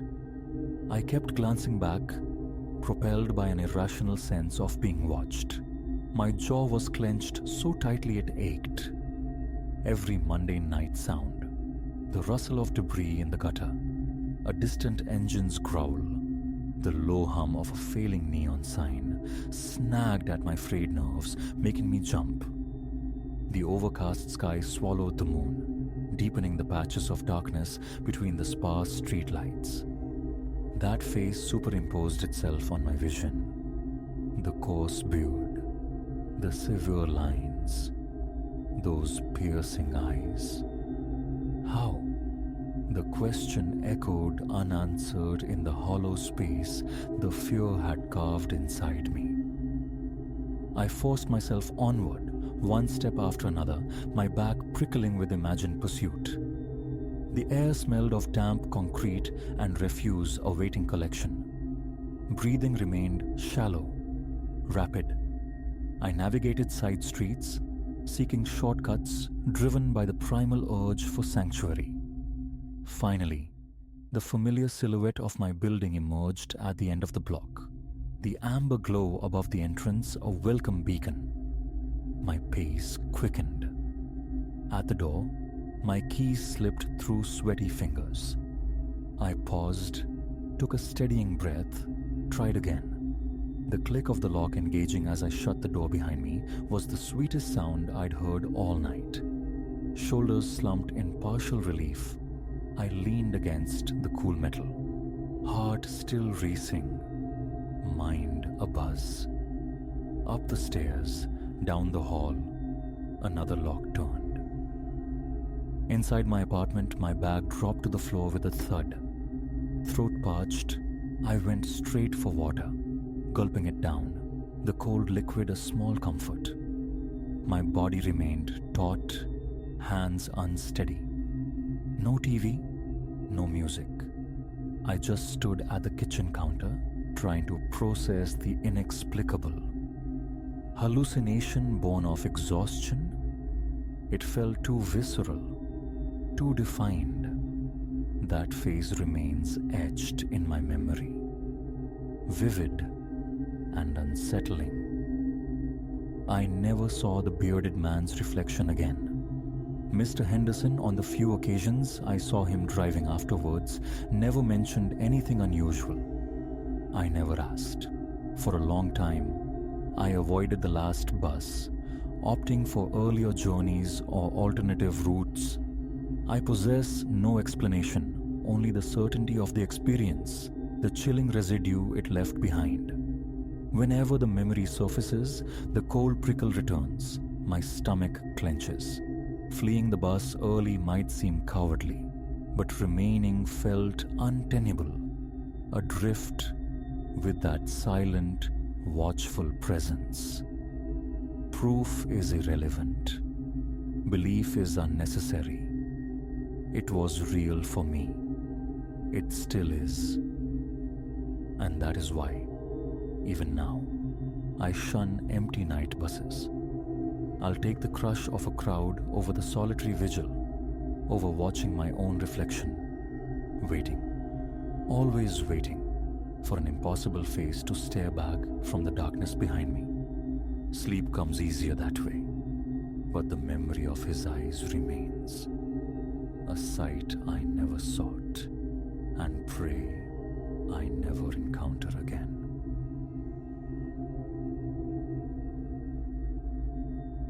A brittle snap fractured the nocturnal hush, arresting my movement mid-stride. 15 seasons I'd walked these woods as wardenily as Thorn, yet the marrow-deep chill settling over me felt utterly alien. In the pregnant silence that followed, my heart hammered a frantic rhythm against my ribs. I stood poised on the precipice of something dreadful, unknowingly moments away from a struggle not merely for the sanctity of the wild, but for my own existence. The patrol had begun like countless others, a familiar circuit under the autumn sky, seeking the telltale glow of neglected embers or the disoriented forms of hikers lost to the marked ways. Crisp air, redolent with pine resin, and the damp perfume of fallen leaves eddied around me. Above, moonlight dripped through the dense canopy, painting the forest floor with phantoms that writhed with every sigh of the wind. Hours dissolved under the soft crunch of my boots until a subtle dissonance snagged my attention. Voices, a low susurrus almost swallowed by the rustling foliage.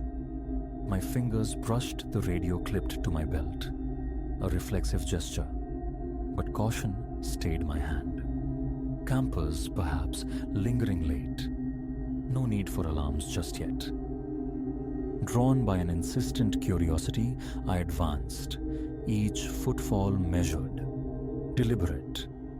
The whispers gained substance as I neared a small clearing, shedding their ambiguity.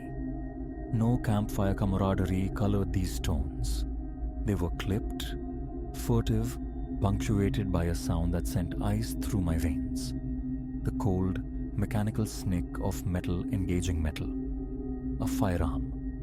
My breath hitched. Intruders, violators, poachers surely.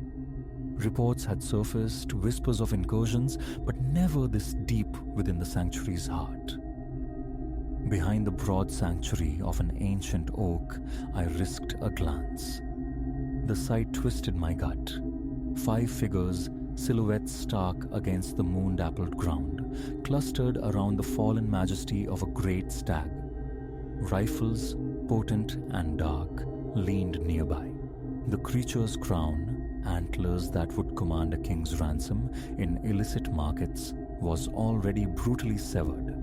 Its eyes, glazed pools reflecting the indifferent moon, seemed to fix on mine, a silent, profound accusation. Again, my hand sought the radio, trembling this time.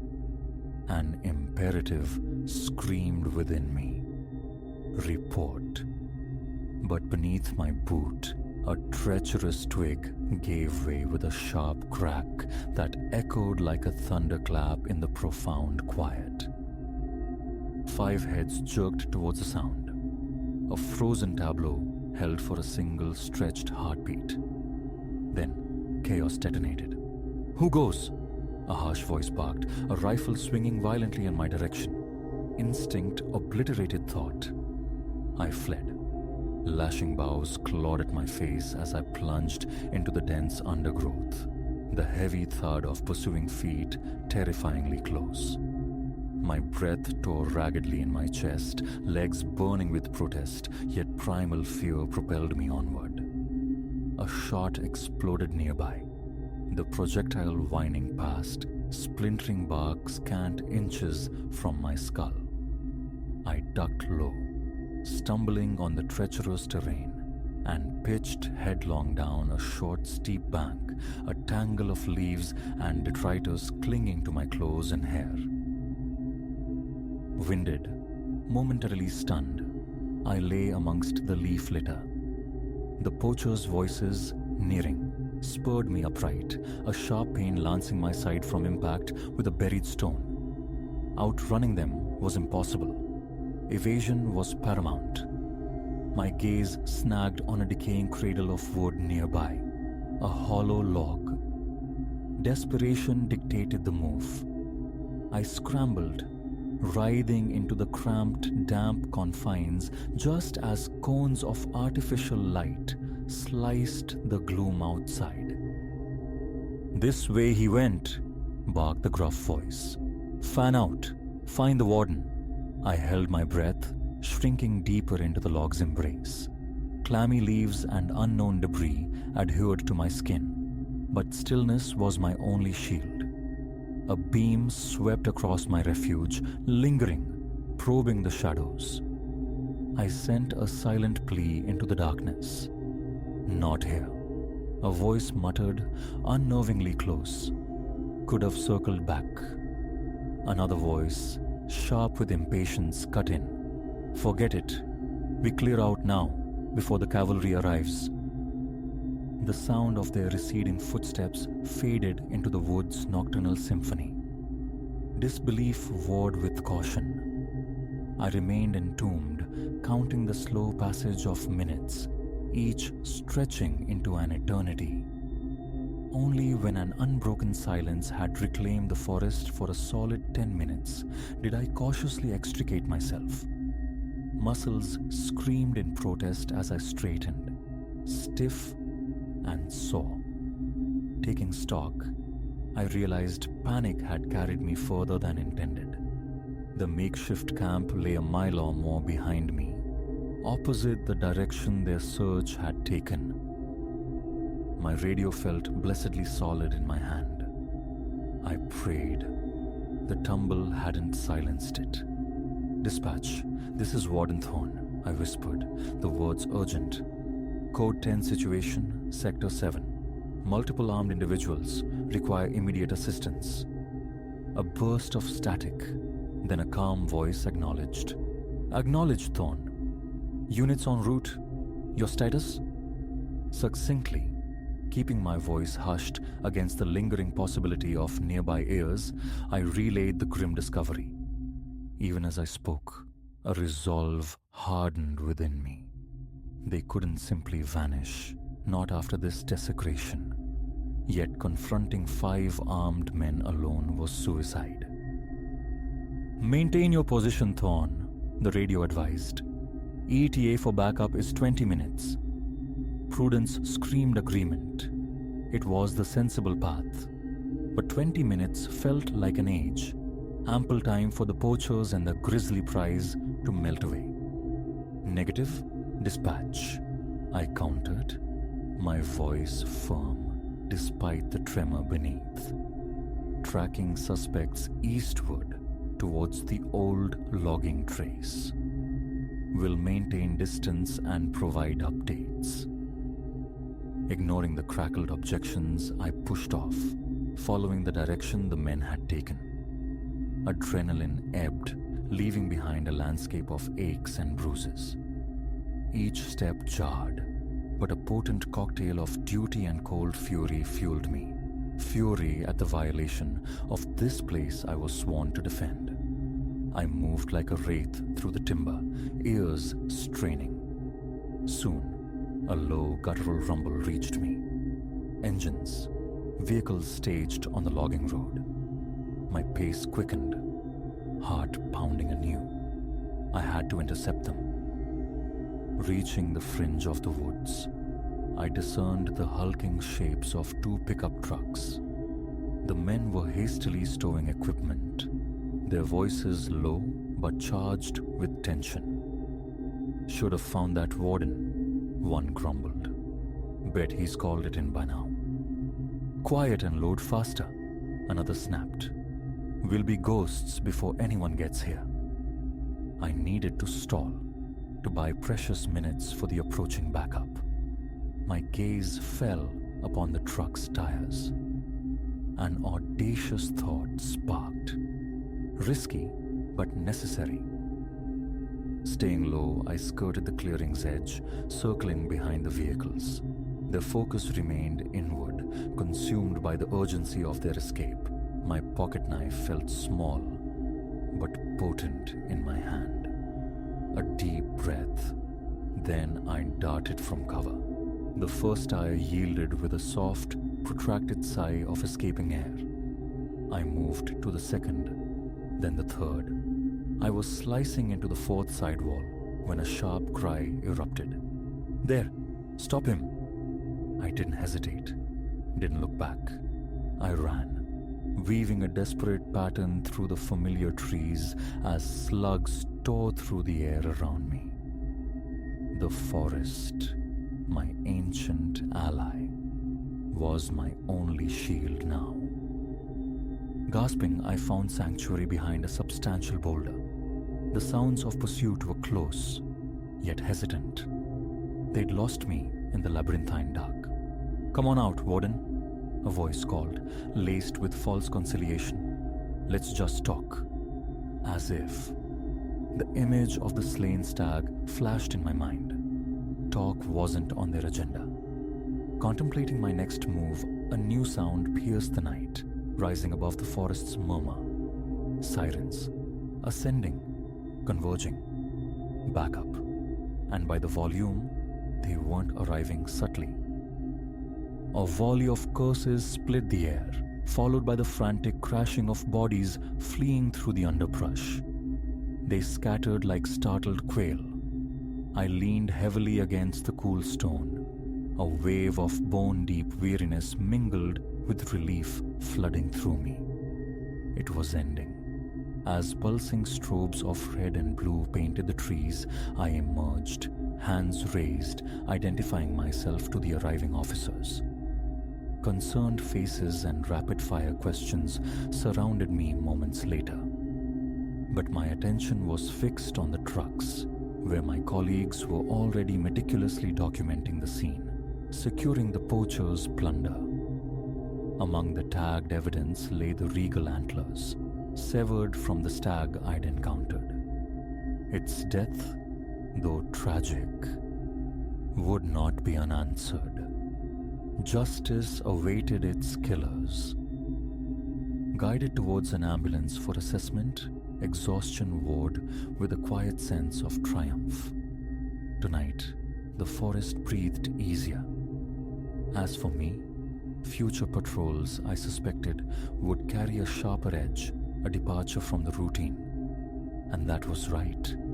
This guardianship, this commitment to the wild heart of this place and its inhabitants, transcended mere employment. It was a vocation.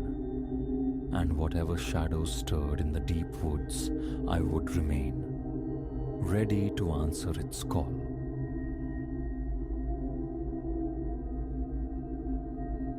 A violence of splintering glass ripped through the night's quiet fabric, yanking me from sleep, my pulse instantly a frantic drum against my ribs. For a stretched second, I lay suspended in the dark, willing it back into nightmare. Then, unmistakable, the measured complaint of floorboards below. He was here. Despite every desperate mile, every erased trace, Victor had breached my sanctuary. My feet found the chill embrace of the hardwood floor, movement stolen, silent. A tremor ran through my hands as they closed round the smooth heft of the ash bat, a grim sentinel beside my bed. The irony clung, a bitter taste, this quiet haven chosen for solace, for a clean slate, now contracting into a snare. Down the stairs I crept, each tread groaning under my weight, each descent a slow plunge into dread. Moonlight, strained through thin curtains, painted the familiar space with elongated, grasping shadows. My grip tightened on the bat, palms slick against the wood. At the landing, I paused, listening with an intensity that hurt my ears. Silence reigned, yet the air itself felt disturbed, charged with a presence that screamed I was not alone. My gaze swept the living room, cataloging the known shapes of furniture, hunting the alien intrusion. A betraying sigh from the wood behind me. I whirled, the bat arcing through the gloom in a desperate prayer. It met solidity. A sharp grunt followed. Through the dimness, a figure recoiled, clutching an arm. Elara. A rasp I knew, a voice etched onto my fear, slithered through the air. Did you truly imagine you could vanish? Victor materialized in a sliver of moonlight, his features a contorted mask of fury, laced with a chilling amusement. Unchanged, the wide shoulders, the startling cobalt eyes capable of shifting from warmth to glacial cruelty in a heartbeat. Leave this place, I commanded, my voice a thin reed attempting strength. The police are a phone call away. He laughed, a sound that once made my foolish heart leap, now a harbinger of terror. Call them. We'll be far from here before their sirens sing. It's time, Elara. Time to return. Retreating, I kept the bat leveled between us. This is my home now. You have no right. His eyes narrowed, amusement evaporating like mist. You forfeited your choices. You belong to me, remember. Bound. Until the very end. He lunged, a sudden blur of motion, snatching at the bat. I recoiled, but his fingers found purchase. We strained, locked in a grotesque dance around the weapon dividing us. The sour tang of spirits fouled his breath. I saw the familiar wildness ignite in his eyes, the prelude to his ugliest storms. Desperation lent me an unnatural force. With a wrenching twist, the bat tore free. I swung again. It caught his shoulder, staggering him backward with a bellow of pain and incandescent rage. No time to assess. I fled toward the kitchen, thoughts scattering like panicked birds. The back door. Escape lay beyond it. Reach it, find a neighbor, find safety. Fingers like vices clamped onto my ankle, yanking me brutally from my feet. I slammed onto the unforgiving floor, the bat skittering away. Victor dragged me back, flipping me onto my back. His face, a mask of pure fury, loomed over me as he straddled my hips, pinning my arms. "A mistake," he snarled, breath hot and foul. Running, I might have forgiven. But this defiance earns my anger. I thrashed beneath his weight, trapped. Visions flooded my mind, countless nights awash in this same suffocating blend of pain, fear, helplessness. Yet, a spark ignited within the terror. This wasn't the old house, walled by indifference and neighbors' averted gazes. This ground was mine, hard-won. My fragile new beginning. I would not yield it. His fist drew back. Instinctively, I twisted my head aside, knuckles cracked against the unyielding floorboards. A howl tore from his throat. In that instant of loosened grip, I drove my knee upward, connecting hard. He folded, rolling away from me in agony. I scrambled upright, adrenaline searing through me. Back in the living room, my frantic eyes searched. A weapon, anything. They landed on a heavy crystal prism, a house-warming gift meant for beauty, now destined for violence. I seized its weight just as Victor filled the doorway, face a livid canvas of hate. "You," he choked out. "Regret is coming for you." He charged. This time, readiness steadied me. I swung the crystal vase with the sum of my terror and resolve. It met his face with a wet, definitive crack. He collapsed, a heavy, final sound. The vase exploded, showering the floor with glittering shards. I stood, chest heaving, waiting for movement. Victor lay still, a dark bloom spreading rapidly around his head.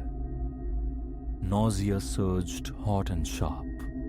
I stumbled back, legs finding the sofa, sinking into its cushions as tremors racked my body. What had I done? Was he? The thought pierced me with icy panic. Forcing leaden limbs, I moved to check. Kneeling beside the ruin of him, searching for the fragile rhythm of breath, I saw it, the slight rise and fall of his chest. Alive. Unconscious. Relief crashed over me, swiftly chased by a renewed tide of fear. He wouldn't remain insensible forever. Action was imperative. Hands shaking violently, I fumbled for my phone, dialing 911. Waiting for the connection, my eyes remained fixed on Victor's inert form, poised for flight at the slightest twitch. 911. What is your emergency? The operator's calm, distant voice nearly unraveled me. Help, I managed, voice fracturing. My ex-husband. He broke in, attacked me. I hit him. He's unconscious. Please hurry. I don't know what he'll do when he wakes. I recited my address, answering automated questions while my gaze never left Victor. Assurance came. Help was en route. Find safety, they advised. But immobility claimed me. What if he stirred? Vanished before they arrived. Minutes stretched into glacial epochs.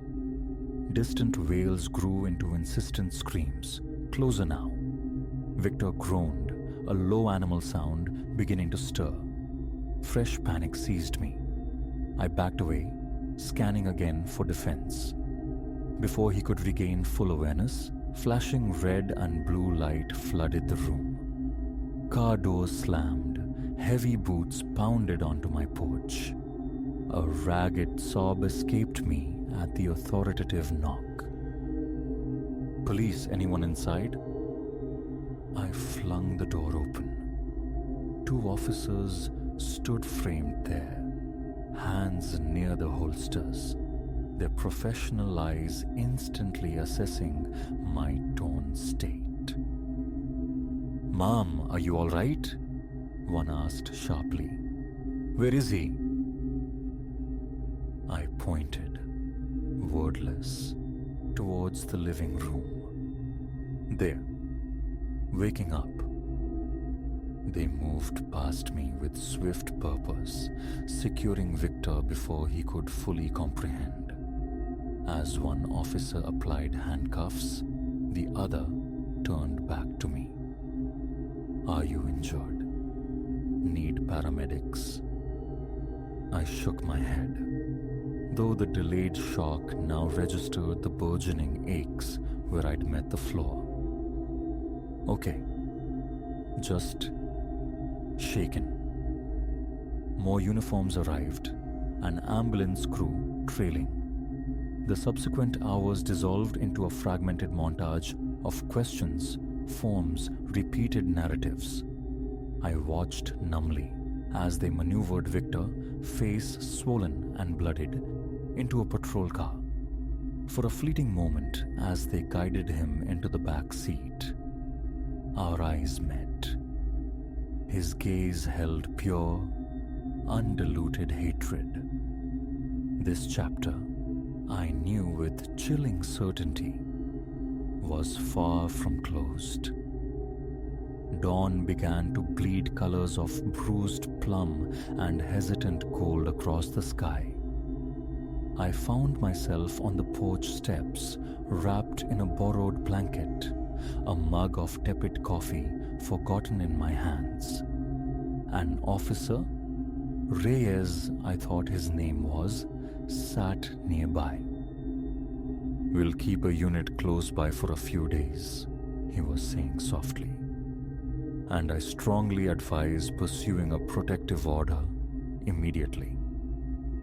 I nodded, feeling hollowed out. "What happens now?" "Charges are significant. Breaking and entering, assault, violation of the previous temporary order. With his history and the violence tonight, he's facing substantial time." It should have been solace, but all I felt was an exhaustion that permeated bone and soul.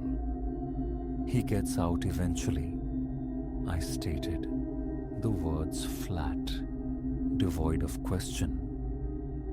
Officer Reyes paused, then gave a slight, reluctant nod. "Eventually. But you have time now, Miss Bellwether. Time to build defenses, make stronger plans. You're not facing this alone. There are resources, people who can help." "I know," I interrupted, the edge in my voice sharper than intended. I drew a breath, attempting softness. "I'm sorry. It's just, I believed I'd done everything correctly. New town, new name, new life. He still found his way here. The officer regarded me quietly for a moment. "You did do everything right," he said, his tone gentle but firm. "You survived tonight. You fought back. That matters immensely."